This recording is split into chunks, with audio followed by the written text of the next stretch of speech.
波。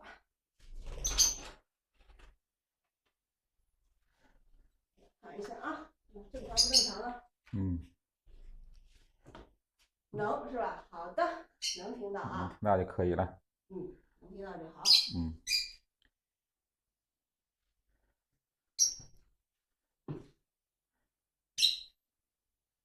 下午好，下午好。我们今天啊，讲一些就是开始讲一点基础的，对吧？我们讲一下基础的东西。画山石，怎么样去画，怎么样去表现？我们开始啊，勾山石的时候，我们讲的勾皴、擦染点几个步骤，我们经常用的啊，就3个。先去勾，对吧？勾的时候啊，先去勾。我们勾的时候啊，这个山石，比如说我们勾个大的山石，勾呢，对吧？先勾山石的一个大轮廓。你看啊，大家看一下，对吧？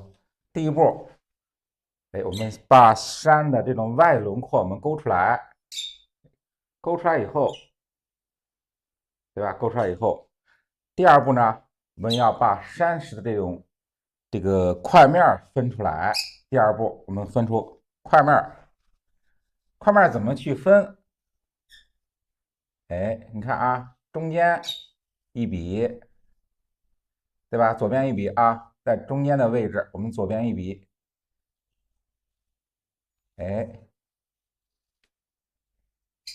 右边一笔，对吧？大家看一下，对不对？我们勾完轮廓线以后，我们勾里边结构的时候，这是第二部分。我们把里边这个结构，我们分出3个面来。分出3个面来，1、2、3，对吧？我分出3个面来。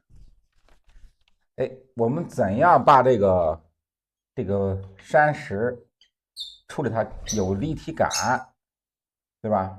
我们就要用皴，就是所谓的我们讲这个用皴的方法。皴呢，就是说我们要画山石的这种纹理，山石的这个纹理结构。你看啊，皴我们用的啊，现在是比较简单的、常用的一种皴法。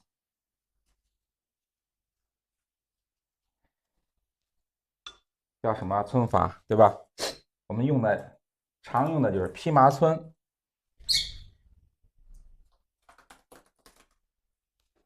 披麻皴，我们什么叫披麻皴？就是我们啊，就是说把这个，你看啊，把这个麻绳我们散下来，这种状态啊，这种形状。你看，我给大家做一个大一点的结构啊，你看啊，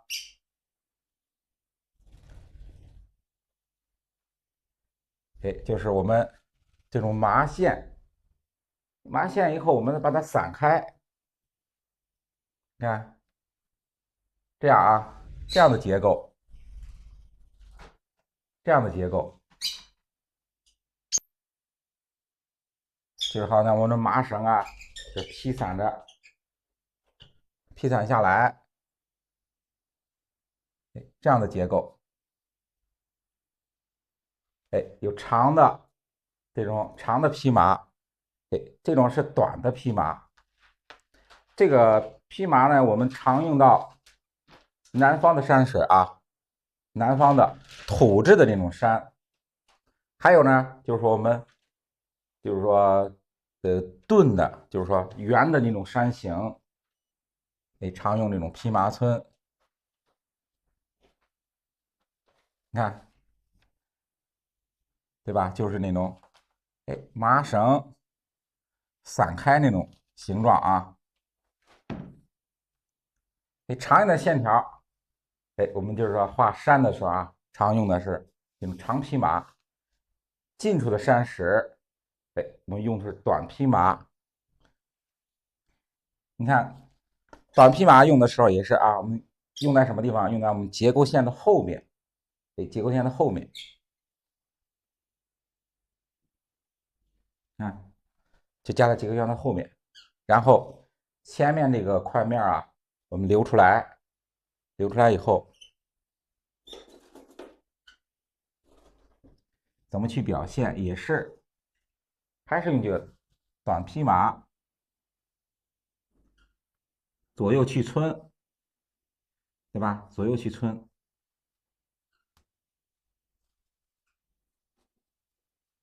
看，左右去皴，把山石这个亮面，我们这样去解出来，就挤出它来啊，挤出它这个鼓的地方。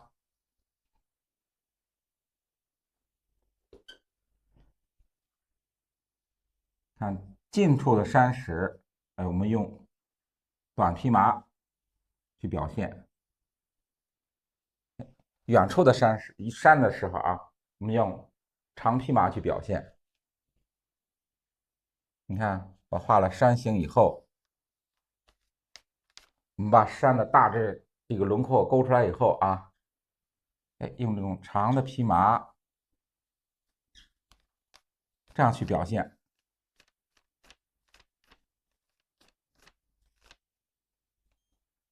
这样去表现。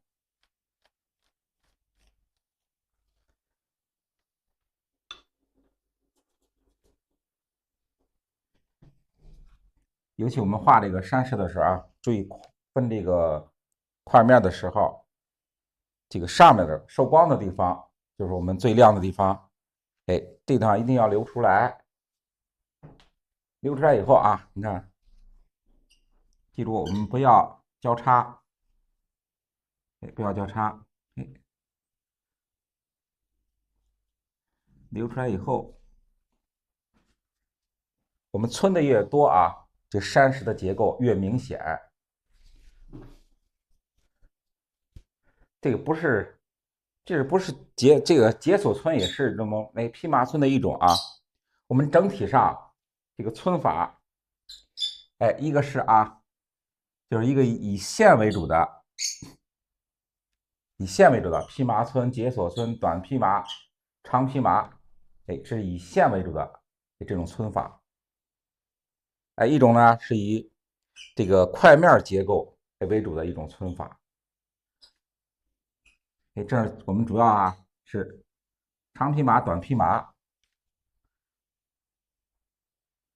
你看啊，我们画小的结构，这有一块大结构以后啊，你看画小的结构也是先画个形状啊，把这个山石的外轮廓勾出来以后，左边一笔，右边一笔。看它这个山的这小石块来说，它也是简单的分出3个面来，一笔、2笔，左右去分，左右去分，左边一笔，右边一笔啊，这样去分，它这个山石就会有一种形成一个立体感，就是能鼓起来。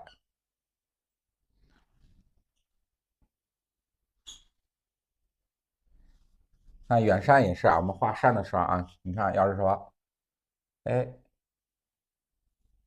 用到长匹马的时候，也是先把山的轮廓画出来，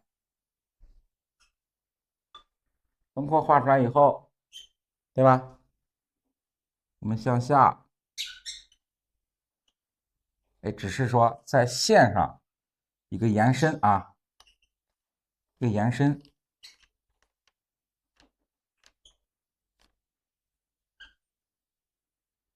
一个延伸，画的时候我们要注意什么啊？一个是注意我们排线的时候，就是说我们对吧？这个皴排线的时候注意啊，不要齐，不要齐，一定要长短有长短的变化，对吧？你看啊，有长短的这种变化，有长有短的变化。再一个就是什么？它有一个交叉，有个交叉。最忌讳的是什么啊？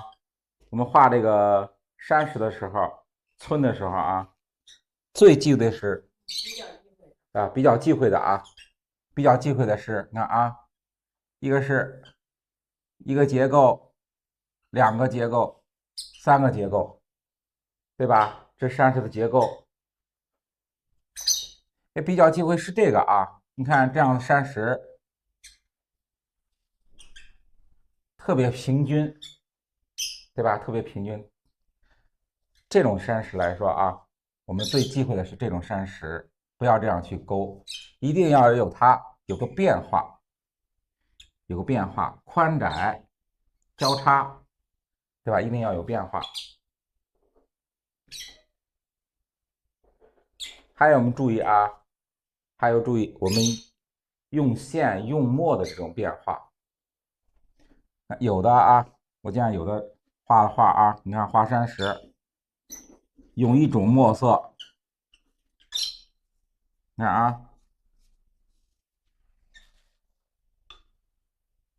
对吧？用一种墨色，没有浓淡墨的变化。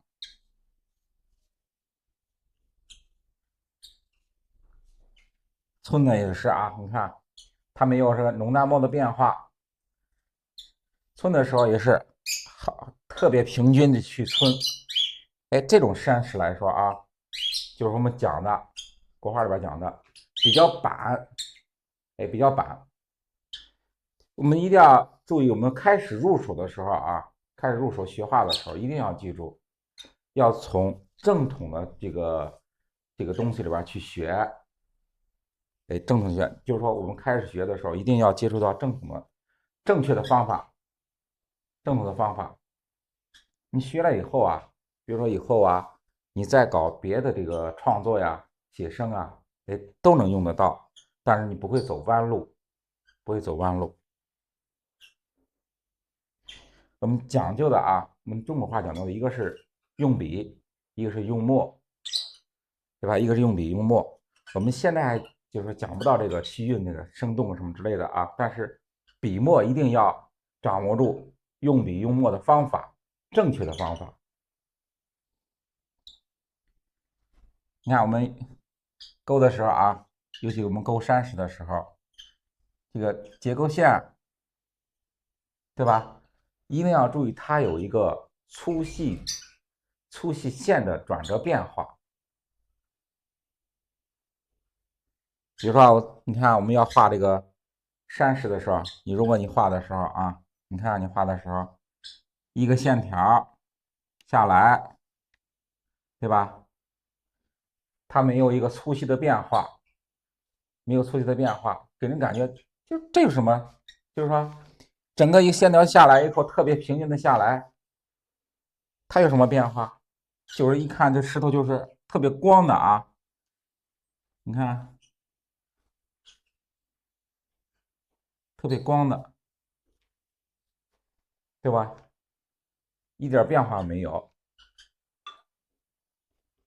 这就是说了啊，我们说的平，太平，太光，这个我们画山石画里边啊，特别忌讳的就是啊，这种平光。你看我们画山石的时候，一定要线它有一个啊提摁转折粗细，看它有个这个大的变化啊，哎，有个大的变化。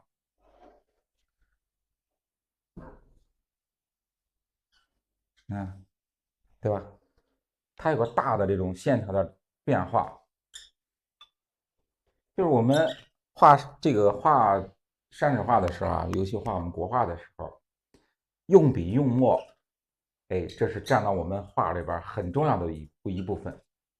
笔墨下边才是你的构图章法，是这样的。所有历代画家都把这个笔墨放到最主要的部分，讲究笔墨，笔墨情趣，有笔有墨。你到这个后面，我们再用到什么构图啊、章法呀，它才会用到这个画里边。我们先把这个笔墨掌握住，用笔的这个笔的粗细变化、浓淡干湿，对吧？一定要掌握住。老师刚才给大家就讲的是线条的应用。其实你看，我们只要是专业的学院派的老师给大家去讲怎样画国画，我们的笔法它总是排在前面的啊。那我们不管画山水也好，画我们的花鸟也好，我们都有运笔的方法。刚才老师也给大家讲了提按对错关系。这样的话，你看我们画出来一块山石，它本身它就是富有结构变化的，是不是？所以大家刚开始练习的时候也是啊，要去先去练线条。线条我们掌握好了，就像老师说的，我们的笔墨的韵味有体现了，我们后面再考虑的是一些构图啊、画面的一个整体组成这个往后去放。首先就是把线条要去练好。刚才老师给大家去用很多个石头给大家去做了一个示范，那当然上面有正确的画法，也有这个错误的画法啊，大家要记一下。新到直播间的朋友呢，也别忘了点个左上角的关注，这样老师一开播就提醒了。我们的下午3点半是我们的王伟平老师给大家来讲我们的山水的绘画技法。下午的3点半呢，山水技法是我们王伟平老师，是以湖北美学的专职画家啊。声音小是吗？刚才王老师的声音应该能听到吧，朋友们？对，新朋友点个关注，加个粉丝灯牌啊，点亮一个粉丝灯牌，这样老师一开播就会有一个开播的提醒和推送的。我们那个线条轮廓，对吧？我们掌握住了以后，我们皴法也是我们历代画家根据真实的山水它的纹理结构，我们创立的各种皴法，都是就是说我们真实的山水里边的纹理结构，山水的纹理结构，我们创立各种皴法。你看我们用的披麻皴，就是我们南方的我们画南方的山石用的比较多，它因为就是表现这种土质的山石用的比较多。我们北方呢是以斧劈皴为主的。我们今天主要讲披麻皴。你看披麻皴主要的几个特点，一个是皴的时候中锋侧锋，中锋侧锋并用，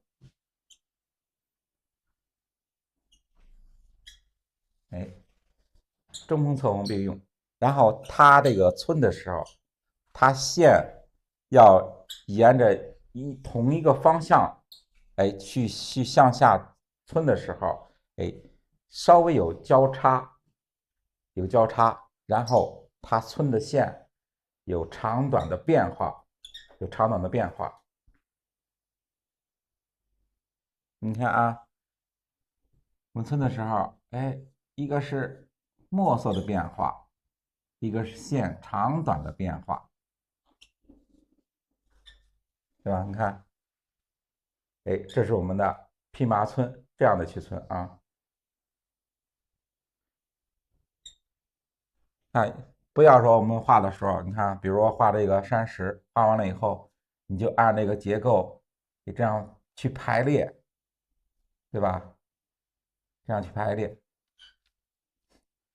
这是不对的这是不对的。一看就是说这个，就是说我们就和我们站队一样一排一排的，这样去皴完以后，一看上面都是特别齐的，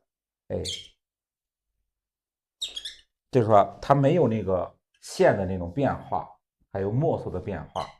就是说我们好像是说，为嘛就是说有时候学芥子园有时候说，为什么它没有墨的变化？就因为我们芥子园是这个木刻的，它没有浓淡墨的变化。所以我们开始学的时候，你要掌握，就是说我在课上讲的这种浓淡墨的变化、线的变化，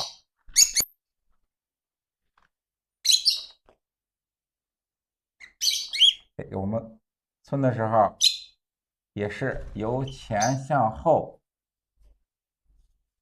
哎，这样去皴，这样去皴，就是它自然的有一个浓淡墨的变化。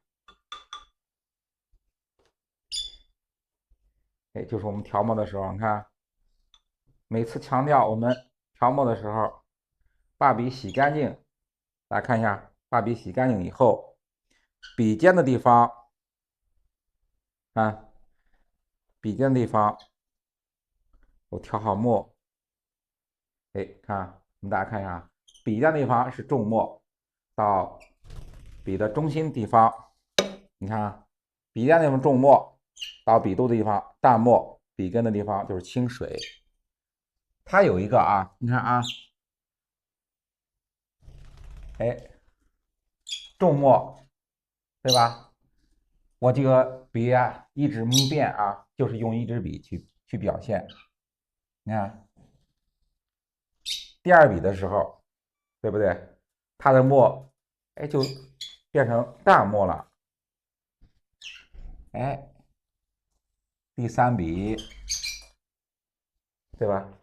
越来越淡，它的墨色越来越淡。第四笔，哎，你看，它越往下，就是说这个墨的变化从浓淡，哎，到越来越淡，到最后清水，对吧？它就是一个是墨的变化，一个是线的变化。线也是啊，有湿到干，越来越干。墨色呢，有重到淡，是这样的一个墨色变化，对吧？我们今天啊，一个是墨怎样去调，哎，墨怎样去调，我们线怎样去用，对吧？你看啊，看这样的一个墨的变化，哎，调墨的这种变化。如果大家听明白的话啊，听明白以后，哎，大家打一个明白，就说老师讲的用笔用墨，哎，怎样调墨，我听明白了，就是我哎，老师讲的特别明白，哎，哎，对，打个明白，打在公屏上，老师也就是说觉得啊，我讲的哎，大家明白了，清楚了，哎，我们就继续讲。对，我们讲下面的。新朋友别忘了左上角点个关注啊。左上角，对，左上角点那个关注以后，我们每天那个是直播的时候都能找到我们啊。对，我们不要错过这个。老师，我是零基础山水画用尖好还是狼好？尖好，最好是用尖好。我们开始学的时候，对，尖好。尖好它有个好处啊，我给大家讲一下尖好的好处啊。它尖好的时候，它外边这一层是阳好，里边一层是狼好，它含水含墨的这种，哎，比较的好控制，我们比较好控制。你如果狼好的话啊，它含水含的比较少，含墨含的也比较少，容易出现那种特别干、特别涩的那种线条。阳好呢，含水分太多，我们不容易控制。我们写书法的时候，你可以用这个阳好。哎，我们画山水画最好是以尖好为主啊。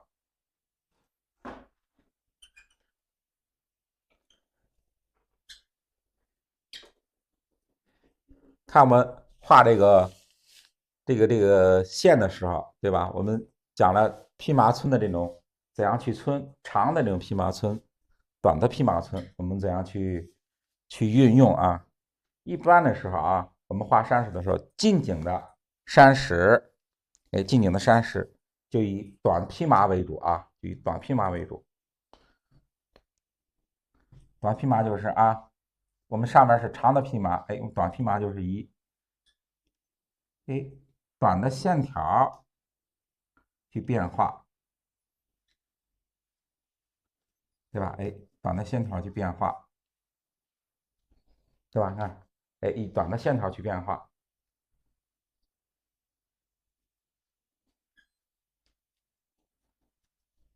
看，哎，就是短的线我们叫短披麻，哎，长的这种线，哎，我们叫长披麻。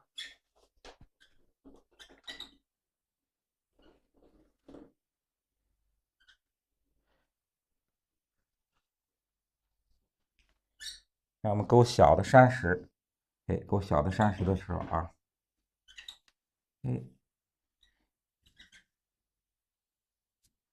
哎，勾出一个简单的结构。哎，勾完简单的结构以后，我短匹马先勾左边一笔，右边一笔。哎，先把山的这个3个面儿，对吧？我们分出来，1、2、3，对吧？我们3个面儿。哎，然后短匹马由前向后啊，由前向后，哎，这样去村。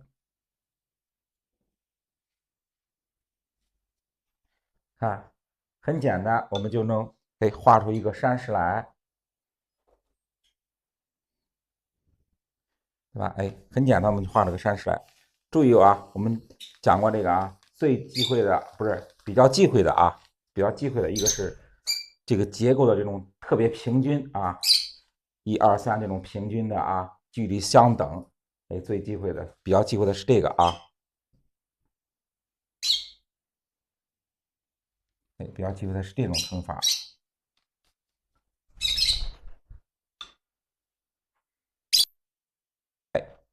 我们画的时候一定要注意，这个线条我们处理的时候啊，我们匹马村，哎，处理的时候，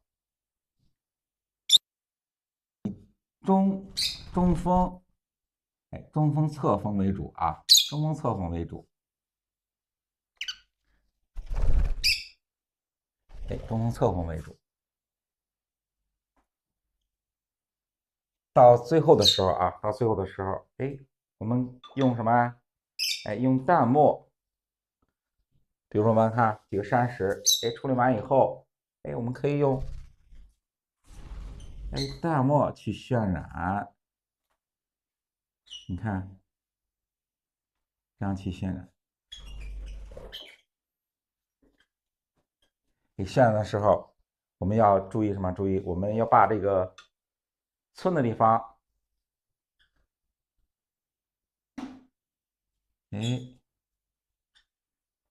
留出来，留出一部分留白的地方啊。你看里边，哎，一定要注意有留白的地方。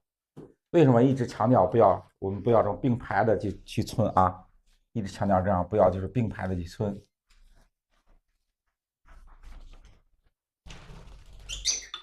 它容易就是说容易怎么来？就是说容易形成一种平的结构，形成平的结构，它没有交叉，形成平的结构。你看，我们要互相就是说寸的时候啊，我们要互相哎有个交叉的话，它会产生一个小的这种结构在里边。你看啊，哎，我把你看勾一个结构来说，你看啊，勾一个结构来说，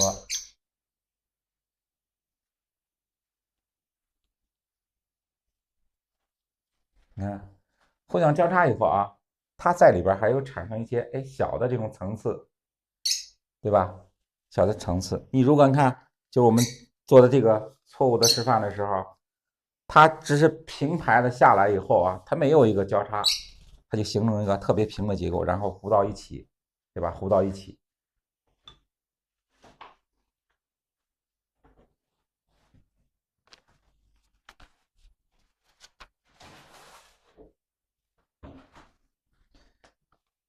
哎，你看，我们用短匹马近处山石，短匹马，哎，远处山石长匹马。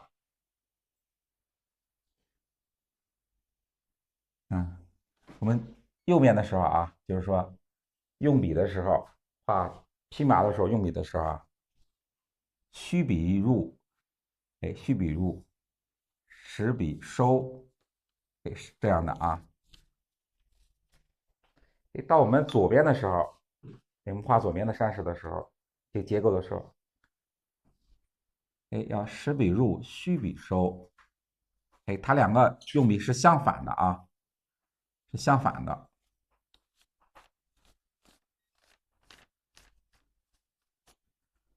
哎，